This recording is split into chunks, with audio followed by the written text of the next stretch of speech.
ആയിപ്പെട്ടാ അൻവറിന്റെ പത്രിക തള്ളിയിട്ടുണ്ട്. അൻവറിന് വേണമെങ്കിൽ സ്വതന്ത്രനായിട്ട് മത്സരിക്കാം. പിശകുണ്ട് എന്നൊക്കെയാണ് വരണാധികാരി ചൂണ്ടിക്കാണിച്ചിരിക്കുന്നത്. പക്ഷേ അത് മാത്രമാണോ അതിന് പിന്നിലുള്ള കാരണങ്ങൾ? ഇപ്പോൾ മുഖ്യധാര മാധ്യമങ്ങളൊക്കെ തന്നെ പറയുന്നത് എന്തെങ്കിലുമൊക്കെ ചില കൃത്രിമങ്ങൾ കാണിച്ച് വാർത്താ പ്രാധാന്യം ദിവസവും, അതായത് തന്നിലേക്ക് വാർത്ത എത്തിക്കുക എന്നുള്ളൊരു പദ്ധതിയിലേക്കാണ് അൻവർ പൊയ്ക്കൊണ്ടിരിക്കുന്നത്. അപ്പോൾ അതിൻ്റെ ഭാഗമായിട്ട് ചെയ്തതാണ്, അതൊരു വശമാണെന്ന് പറയാം. പക്ഷേ അൻവർ ഈ പത്രിക കൊടുക്കാൻ പോകുമ്പോൾ തന്നെ 2 പത്രിക കൊടുക്കുന്നു എന്ന് പറഞ്ഞിരുന്നു. അപ്പോൾ 2 സെറ്റ് പത്രിക എന്ന് പറയുമ്പോൾ സാധാരണ ലെവലിൽ ചിലപ്പം പിന്നെ ഈ പറയുന്ന പോലെ നമ്മുടെ തിരുവനന്തപുരത്ത് ഈ ആന്റണി രാജു എന്നൊരു നേതാവ് മത്സരിച്ചത് നിങ്ങൾക്കറിയാം. ആന്റണി രാജുവിൻ്റെ പത്രിക തള്ളിയപ്പോഴാണ് സുരേന്ദ്രൻ പിള്ള എന്ന് പറഞ്ഞൊരു സ്ഥാനാർത്ഥി വരുന്നത്. സുരേന്ദ്രൻ പിള്ള എന്ന് പറഞ്ഞൊരു സ്ഥാനാർത്ഥി അങ്ങനെയാണ് വരുന്നത്. കാര്യം അദ്ദേഹത്തിന്റെ പത്രികയിൽ എന്തോ തെറ്റുകളും പ്രശ്നങ്ങളും ഒക്കെ ഉണ്ടായിട്ടാണ് ഈ ഡമ്മി സ്ഥാനാർത്ഥി അതിനകത്തുണ്ടാവും. അപ്പൊ ഇതിനകത്ത് പറയണതേ TMC ദേശീയ പാർട്ടി അല്ലാത്തതുകൊണ്ട് നാമനിർദ്ദേശ പത്രികയിൽ 10 പേര് ഒപ്പിടണം. 10 പേര്, അതെ. പക്ഷെ അത് ചെയ്തിട്ടില്ല എന്ന് കണ്ടെത്തിയതിനെ തുടർന്നാണ് അത്ര. അപ്പൊ ഞാൻ ചോദിക്കട്ടെ, ഇത്രയും നാൾ മത്സരിച്ച ഒരാളാണ് അദ്ദേഹം, എത്രയെങ്കിലും മണ്ഡലങ്ങളിൽ എത്രയെങ്കിലും കാലം. അപ്പൊ എവിടെയൊക്കെ എത്ര ഒപ്പ് വേണം എന്നുള്ളത് അൻവറിന് അറിയില്ലേ? ഒരു പത്രിക കൊടുക്കുമ്പോൾ എവിടെയൊക്കെ ഒപ്പ് വേണം എന്നുള്ളത് അൻവറിന് അറിയില്ലേ? അപ്പൊ അത് അൻവർ ബോധപൂർവം ആ പത്രികയിൽ ഒപ്പിട്ടില്ല. ദേശീയ പാർട്ടി ആണെങ്കിൽ കേരളത്തിൽ അവർക്ക് പാർട്ടി ഇല്ല. കേരളത്തിൽ അവർക്ക് ഇങ്ങനെ ഒരു പാർട്ടി ഓഫീസോ രജിസ്ട്രേഷനോ ഇല്ല. അപ്പോൾ ഈ 10 പേര് ഒപ്പിടാകുന്ന കാര്യം അൻവറിന് അറിയാത്തതൊന്നുമല്ല. ഇതിൽ നമുക്ക് വായിച്ചെടുക്കാൻ തോന്നുന്ന ഒറ്റ കാര്യമേ ഉള്ളൂ. സ്വതന്ത്രനായിട്ട് അദ്ദേഹം കൊടുത്തിരിക്കുന്നു. പത്രിക പിൻവലിക്കാൻ ഇനി 2 ദിവസം കൂടെ ഉണ്ട്. ഈ 2 ദിവസം കൂടെ ഉള്ളതിനിടയ്ക്ക് അദ്ദേഹം പത്രിക പിൻവലിക്കും. കാര്യം അദ്ദേഹം ഏറ്റവും കൂടുതൽ വാദിച്ച അവിടുത്തെ മലപ്പുറത്തെ പാർട്ടിയുടെ DCCയുടെ പ്രസിഡന്റ് ജോയി എന്ന് പറയുന്ന ചെറുപ്പക്കാരനുണ്ട്. ജോയിയും അദ്ദേഹവും തമ്മിൽ വളരെ നല്ല അടുപ്പമാണ്. അങ്ങനെ ജോയി അദ്ദേഹവുമായി ചർച്ചകൾ നടത്തുന്നു എന്നൊരു വാർത്തയുണ്ട്. നമ്മൾ രാവിലെ റിപ്പോർട്ട് ചെയ്ത പോലെ അദ്ദേഹത്തിൻ്റെ കൂടെ കെ മുരളീധരനും കെ സുധാകരനും മുതിർന്ന നേതാക്കൾക്കൊക്കെ വളരെ വലിയ കാര്യമാണ്. അപ്പോൾ കോൺഗ്രസ് ഇത് മനസ്സിലാക്കാനുള്ളത് കീറാമുട്ടിയായി സതീശൻ ഇതിനിടെ ഇടപെട്ടു എന്നുണ്ടെങ്കിലും നിർണായകമായി 15,000 വോട്ടെങ്കിലും ചിലപ്പോൾ ഇവർ 5,000 വോട്ടൊക്കെയാണ് പ്രതീക്ഷിക്കുന്നത്. ഇപ്പോൾ അദ്ദേഹത്തിൻ്റെ ഈ പത്രിക പിൻവലിച്ചിരിക്കുന്നത് അദ്ദേഹത്തിൻ്റെ പാർട്ടിയുടെ ചിഹ്നത്തിലുള്ള പത്രികയാണ്. അത് പിൻവലിച്ചു കഴിഞ്ഞാൽ അദ്ദേഹത്തിന് വേണമെങ്കിൽ വാശിക്ക് സ്വതന്ത്രനായിട്ട് മത്സരിക്കാം. അപ്പോൾ അത്തരത്തിൽ അദ്ദേഹം ഒന്ന് സ്വതന്ത്രനായിട്ട് അദ്ദേഹത്തിന് മത്സരിക്കാനുള്ള പത്രികയുണ്ട്, 2 തൃണമൂലിൻ്റെ പത്രികയായിരുന്നു. അപ്പോൾ ഇത് രണ്ടും 2 ദിവസം എന്തായാലും ഇതിനകത്ത് കിട്ടും. ഈ 2 ദിവസം എന്തായാലും ഇതിനകത്ത് കിട്ടും. അപ്പോൾ ഇത്തരത്തിൽ ആ 2 ദിവസത്തെ ചർച്ച എന്ന് പറയുന്നത് വളരെ നിർണായകമായ ചർച്ചയായിരിക്കും. അപ്പോൾ ഈ ചർച്ച വളരെ ഗംഭീരമായിട്ട് പോകുമ്പോഴത്തേക്ക് എന്തെങ്കിലും ഒരു ഒത്തുതീർപ്പ് പിന്നെ അൻവർ വെക്കും. ആ ഒത്തുതീർപ്പ് വളരെ രഹസ്യമായിരിക്കും. അത് അൻവർ പറയാൻ പോകുന്നത് മുതിർന്ന നേതാക്കൾ എന്നോട് സംസാരിച്ചപ്പോൾ എനിക്ക് പത്രിക പിൻവലിക്കേണ്ടി വന്നു, ഞാനൊരു പഴയ കോൺഗ്രസ്സുകാരനാണ്. അപ്പോൾ ഇതിനകത്ത് നടന്നിരിക്കുന്നത് കോൺഗ്രസിനെ സംബന്ധിച്ച് കോൺഗ്രസിന് ഒരു കീറാമുട്ടി തന്നെയാണ്. കാര്യം എം സ്വരാജ് വിചാരിച്ചതിനേക്കാളും ഭയങ്കരമായ ഹൈപ്പ് ഉണ്ടാക്കിക്കൊണ്ടിരിക്കുന്നു. പിന്നെ BJPക്ക് സ്ഥാനാർത്ഥിയായി, SDPIക്ക് സ്ഥാനാർത്ഥിയായി, ഇദ്ദേഹം കൂടെ ആകുമ്പോൾ കോൺഗ്രസ് കിട്ടാനുള്ള വോട്ട് ഭയങ്കരമായിട്ട് വിഘടിക്കും. അതെ, അദ്ദേഹത്തിന് കിട്ടുന്ന ഒരു 10-15,000 വോട്ട് എന്ന് പറയുന്നത് UDFന്റെ പോക്കറ്റിൽ വീണ അവർക്ക് അത്രയും ആയില്ലേ? ഒരു 10,000 വോട്ടായാലും 5,000 ആയാലും മതിയല്ലോ, ജയിക്കാൻ 1000 വോട്ടായാലും 1 വോട്ടായാലും മതിയല്ലോ. അപ്പൊ ഇങ്ങനെ ഇത്തരത്തിൽ പത്രിക സമർപ്പിക്കുമ്പോൾ ചെറിയ കാര്യങ്ങളുണ്ടെങ്കിലൊന്നും അങ്ങനെ ചെയ്യാൻ പാടില്ല എന്ന് സുപ്രീം കോടതിയുടെ വിധിയുണ്ട്. ഒരു സ്ഥാനാർത്ഥി പത്രിക സമർപ്പിക്കുമ്പോൾ അതിൽ എന്തെങ്കിലുമൊക്കെ ചെറിയ പിഴവുകൾ ഉണ്ടെങ്കിൽ ആ പിഴവുകൾ കുറ്റമായി കണ്ടുകൊണ്ട് നിങ്ങളത് പിൻവലിക്കരുത് എന്ന് സുപ്രീം കോടതിയുടെ നിയമമുണ്ട്. സുപ്രീം കോടതി വിമർശിച്ചിട്ടുണ്ട്.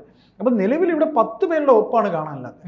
ഒപ്പുകൾ ഇല്ല എന്ന് അൻവറിന് അറിയാത്തതല്ല. ഇപ്പം ഞാനായാലും പ്രീതയായാലും നമ്മളൊരു പേപ്പർ കൊടുക്കേണ്ട സ്ഥലത്ത്, സർക്കാർ ഓഫീസാണെങ്കിലും നമ്മൾ കൊടുക്കുമ്പോൾ നമ്മൾ ഒപ്പിട്ട് കൊടുക്കാറുണ്ട്. നമ്മൾ ഒപ്പിട്ട് കൊടുക്കേണ്ട സ്ഥലങ്ങളിൽ നമ്മൾ കൃത്യമായിട്ട് ഒപ്പിട്ട് കൊടുക്കണം.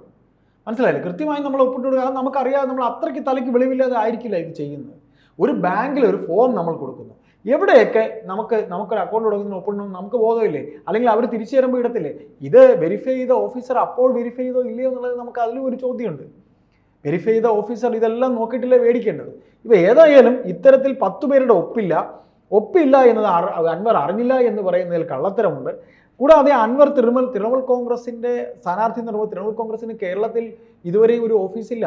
അതുപോലെ അദ്ദേഹം ഈ തൃണമൂൽ കോൺഗ്രസിനെ പറഞ്ഞുകൊണ്ട് പിന്നെ വിലപേശുകയാണ് എന്നൊരു കാര്യവും പുറത്തു വരുന്നുണ്ട്. അപ്പോൾ അതൊക്കെ ഒരു ദേശീയ നേതൃത്വം വീക്ഷിക്കുന്നുണ്ട്. പിന്നെ തൃണമൂൽ കോൺഗ്രസിൽ അൻവർ നിന്നിട്ട് അൻവറിന് ഒന്നും ഉണ്ടാക്കാനില്ല, അൻവറിനൊന്നും ചെയ്യാൻ പറ്റില്ല. അത്തരത്തിലൊരു ഹൈപ്പൊന്നും അൻവറിന് ഇവിടെ കിട്ടില്ല. അപ്പോൾ ഇതെല്ലാം തന്നെ മുൻകൂട്ടി അദ്ദേഹം അറിഞ്ഞുകൊണ്ട് ചെയ്തതാണോ എന്നൊരു ചോദ്യം ഇതിനകത്ത് ഉണ്ടാകുന്നുണ്ട്. അല്ലെ? എന്താ പറയുക? അല്ല, അങ്ങനെ ഒരു കാര്യം ഇപ്പൊ ചേട്ടൻ പറഞ്ഞ പോലെ സുപ്രീം കോടതിയുടെ ഉത്തരവുണ്ട്, ചെറിയ കാര്യങ്ങൾ വെച്ചിട്ട് അത് പത്രിക തള്ളരുത് എന്നുള്ളത്. അപ്പോൾ അൻവറിനെ ചേട്ടൻ പറഞ്ഞതുപോലെ തന്നെ ഇതൊന്നും അറിയാതെ ആയിരിക്കില്ല ഒരിക്കലും പത്രിക സമർപ്പണം. 2 തവണ MLA ആയ ആളാണ്. അപ്പൊ ഈ 2 തവണ പത്രിക സമർപ്പണം മാത്രമല്ല, അൻവറിന്റെ ഇനിയിപ്പോ അൻവർ ശ്രദ്ധിച്ചില്ല എന്ന് വയ്ക്കുക, കൂടെയുള്ളവർ ഉറപ്പായും ശ്രദ്ധിക്കുമല്ലോ. തീർച്ചയായിട്ടും നിങ്ങൾ ഇത് ഇന്ന സ്ഥലത്തൊന്നും സൈൻ ചെയ്തിട്ടില്ല, ഇത്ര പേരുടെ സൈൻ വേണം. ഇതിപ്പോ തൃണമൂലിന്റെ അനുഗ്രഹാശസ്സുകളോടെ കൂടിയാണ് മത്സരിക്കാൻ ഒരുങ്ങിയത് എന്നാണ് ആദ്യഘട്ടത്തിൽ പറഞ്ഞിട്ടുള്ളത്. അപ്പോൾ അവിടെ നിന്ന് വരുന്ന ഈ പറയുന്ന കാര്യങ്ങളും ഒക്കെ പറഞ്ഞിട്ടുണ്ടാവില്ലേ, നമുക്ക് അവിടെ ഇന്ന പോലെ ഇല്ല. ഒരു കുട്ടിയുടെ അടുത്ത് പറയുന്ന പോലെ തന്നെയെന്ന് വിചാരിക്കുക. നിങ്ങളവിടെ മത്സരിക്കുമ്പോൾ വേണ്ടതൊക്കെ ചെയ്തു കൊള്ളുക, എല്ലാ കാര്യങ്ങളും ശ്രദ്ധിച്ചു കൊള്ളുക, ഇതെല്ലാം പറയുന്നുണ്ടാകും. നമുക്കവിടെ ഓഫീസില്ല എന്നുള്ളത് പ്രത്യേകം പറയേണ്ട ആവശ്യമൊന്നുമില്ല. ചേട്ടൻ പറഞ്ഞ പോലെ കൃത്യമാണ്, അത് അവർക്ക് ഇവിടെ ഇല്ല. അത് അൻവറിന് അറിയാം. അപ്പൊ അൻവർ അറിഞ്ഞുകൊണ്ട് തന്നെ ഈ ഒരു പത്രിക നൽകിയതല്ലേ. അപ്പോൾ നമ്മളിത് പറയുമ്പോഴേ അൻവർ അറിഞ്ഞുകൊണ്ട് തരുമ്പോൾ രണ്ടാമത്തെ മറ്റേ സ്വതന്ത്രന്റെ പത്രികയിൽ കൃത്യമായി എല്ലാം ചെയ്യാൻ അറിയാലോ. അതെ, കൃത്യമായി അത് ചെയ്യാൻ അറിയാലോ. അപ്പോൾ ഏതായാലും 2 ദിവസത്തെ ചർച്ച ഇത് അൻവർ ഒന്ന് പിൻവലിക്കുക മാത്രമല്ല, അൻവറിനെ ഇത് കൊടുക്കണം, ഇത് കൊടുക്കുന്നതിന്റെ പേരിൽ കുറച്ച് ചർച്ചകൾ കൂടി നടക്കണം, ത്വരിത ഗതിയിൽ ഈ ചർച്ചകൾ നടക്കണം, തന്റെ കാര്യം സാധിക്കണം എന്നുള്ളത് അൻവറിന്റെ ആവശ്യമാണ്. അല്ല, അദ്ദേഹത്തിന്റെ ഒരു കീറാമുട്ടിയായി, അദ്ദേഹം ഇപ്പോൾ ഒരു കീറാമുട്ടിയായിട്ട് നിൽക്കുകയാണ്. ഇവരെ സംബന്ധിച്ച് കീറാമുട്ടിയായിട്ട് നിൽക്കുക. അപ്പോൾ അതുകൊണ്ട് അവർ എന്ത് വില കൊടുത്തും, ഇനിയിപ്പോൾ സതീശൻ ഇത് സർവത്ര കുറ്റവും വന്നാലോ, സതീശൻ ചിന്തിക്കുമ്പോൾ സതീശൻ കഴിഞ്ഞ ദിവസം രാത്രി അദ്ദേഹത്തിന്റെ ശിഷ്യനെ പറഞ്ഞയച്ചു. അത് ചുമ്മയൊന്നുമല്ല പറഞ്ഞയച്ചത്, അവരെല്ലാം കൂടെ കൂടിയാലോചിച്ചിട്ട് ബലിയാടാക്കിയതാണ്. അതിനുള്ള പ്രീത അതിനൊക്കെ കേട്ട് കഴിഞ്ഞാലുണ്ടല്ലോ, നമ്മൾ ഈ രാഹുൽ മാങ്കൂട്ടം എന്ന ചെറുപ്പക്കാരൻ എത്രത്തോളം സ്വയം തള്ളുന്നു എന്നുള്ളത് നമ്മൾ കേൾക്കുമ്പോൾ നമുക്ക് വിശ്വസിക്കാം. കാര്യം വെച്ചാൽ അയാൾ ജയിലിൽ കിടന്നതാണ്. അയാൾ ജയിലിൽ കിടന്ന സ്വാതന്ത്ര്യ സമര സേനാനികൾ ജയിലിൽ കിടന്ന കഥയൊക്കെ പറയൂലേ, അതുപോലെയൊക്കെയാണ് എന്ന് പറയുന്നത്. ഞാൻ ജയിലിൽ കിടന്നപ്പോൾ എന്നെ കാണാൻ വന്നിട്ടുണ്ട്, അവിടെയും ഒരു ഹൈപ്പാ, ഒരു തള്ളലാണെന്ന്. ഞാൻ ജയിലിൽ കിടന്നപ്പോൾ എന്നെ കാണാൻ വന്ന്, എന്നെ പരിചയമുണ്ട്. നമ്മൾ ഈ തള്ളുമ്പോഴേ നമുക്കൊരു പ്രായവും നമ്മുടെ ഒരു ഇതും, നമ്മൾ ഈ 26 വയസ്സിനിടയ്ക്ക് ഇത്രയും വലിയ തള്ളൊക്കെ തള്ളാൻ തോന്നുന്നല്ലോ എന്നൊരു നമുക്കൊരു തോന്നണം. ഇതൊക്കെ ആര് കൂടെയാണ് പറയുന്നത്? ഇതൊക്കെ കേട്ടപാടെ വിഴുങ്ങാനായിട്ട് വന്ന് കുറെ മാധ്യമങ്ങളും ഉണ്ടല്ലോ എന്നുള്ള ഇയാൾ ചിന്തിക്കാൻ, മാധ്യമങ്ങൾ വളർത്തിയെടുത്ത നേതാവാണ് ഇയാൾ ചിന്തിക്കാത്തത്. ഈ ലോകത്ത് താൻ ഇത്രയും വലിയ തള്ളി എഴുതുമ്പോൾ ജനം എന്ത് വിശ്വസിക്കും? അയാളെ പോലെ വെറും 26 വയസ്സുകാരല്ല ഈ ലോകത്തുള്ളത്. മലപ്പുറത്ത് ലീഗിനെ PV അൻവറിനെ കൂടെ നിർത്തിയേ പറ്റൂ. കോൺഗ്രസിനകത്ത് നമ്മുടെ ഈ സംസാരം നമ്മൾ തുടങ്ങിയ സമയത്തൊക്കെ തന്നെ പറഞ്ഞു, ഒരു ഇലക്ഷൻ ആകുമ്പോൾ ഏത് കച്ചിത്തുരുമ്പിനെയും കൂടെ നിർത്തണം. കാര്യം പെട്ടിയിൽ വോട്ട് വീഴണം. അതറിയാത്തത് കൊണ്ടാണ്. എന്നിട്ടും സതീശനെ പ്രകീർത്തിക്കാനായിട്ട് കുറേ പിന്നെ ഈ സണ്ണിക്കുട്ടി എബ്രഹാമിനെ പോലെയൊക്കെയുള്ള കുറേ പത്രപ്രവർത്തകരൊക്കെ, അവർക്കെന്ന് പറഞ്ഞാൽ ഇപ്പോൾ പ്രത്യേകിച്ച് ജോലിയൊന്നുമില്ല. സണ്ണിക്കുട്ടി എബ്രഹാമൊക്കെ മാതൃഭൂമി വിട്ടു. അപ്പോൾ അദ്ദേഹമൊക്കെ ഇപ്പോൾ ഇരുന്നുകൊണ്ട് ഇന്ന് പറയുന്ന, നമ്മൾ ഈ ഓരോരുത്തരുടെയും ഇപ്പോൾ ഇവർക്ക് തന്നെ രാഷ്ട്രീയ നിരീക്ഷകർ പറയുന്നതൊക്കെ ശ്രദ്ധിക്കാതിരിക്കില്ല. ഇവർ സപ്പോർട്ട് ചെയ്തും സംസാരിക്കുന്ന രാഷ്ട്രീയ നിരീക്ഷകരുണ്ട്, എതിർത്ത് പറയുന്നവരുമുണ്ട്. അപ്പോൾ ഇങ്ങനെ ഈ സപ്പോർട്ട് ചെയ്യുന്നത് കാണുമ്പോൾ ഒന്ന് ഇതിലേത് ശരി ഇതിലേത് തെറ്റെന്ന് നമുക്കൊരു സ്വയം ബോധ്യം വേണം. ഈ സ്വയം ബോധ്യം തെറ്റി നിർത്താണ് കാര്യങ്ങളാകെ കുഴയുന്നത്. അപ്പം ഇത്തരത്തിൽ സതീശൻ ഒരു തീരുമാനമെടുത്തു. സതീശൻ ഇദ്ദേഹത്തെ അയച്ചു, മാങ്കൂട്ടത്തിനെ അയച്ചു. മാങ്കൂട്ടം പോയി സംസാരിച്ചു. ഇനി 2 ദിവസം കൂടെ അവശേഷിക്കുന്നു. അൻവർ പത്രിക കൊടുത്തു. അൻവർ പത്രിക കൊടുത്തിരിക്കുന്ന സ്ഥിതിക്ക് തീർച്ചയായിട്ടും ഈ 2 എണ്ണത്തിൽ ഒന്ന് തള്ളിയ സ്ഥിതിക്ക് ഇനി ഒരെണ്ണം സ്വതന്ത്രമുണ്ടെന്ന് അദ്ദേഹത്തിന് പിൻവലിക്കാൻ വലിയ പ്രയാസമൊന്നുമില്ല. സാധാരണ നിലയിൽ ഇത്തരത്തിൽ പത്രിക പിൻവലിക്കുമ്പോൾ സ്ഥാനാർത്ഥി പോയൊന്നും തിരിച്ചു വാങ്ങാറൊന്നുമില്ല. ഇതിപ്പോൾ അൻവർ തന്നെ നേരിട്ട് പോയിരിക്കുന്നു. ഇത്തരത്തിൽ ഈ പറയുന്ന രീതിയിൽ തൃണമൂൽ കോൺഗ്രസ് എന്തെല്ലാം കാണണം, ഈ നിലമ്പൂർ അംഗം കഴിയുന്നതിന് മുമ്പ് എന്തെല്ലാം നമ്മൾ കാണണമെന്ന് ആലോചിക്കണം. ഇതുവരെ കാണാത്ത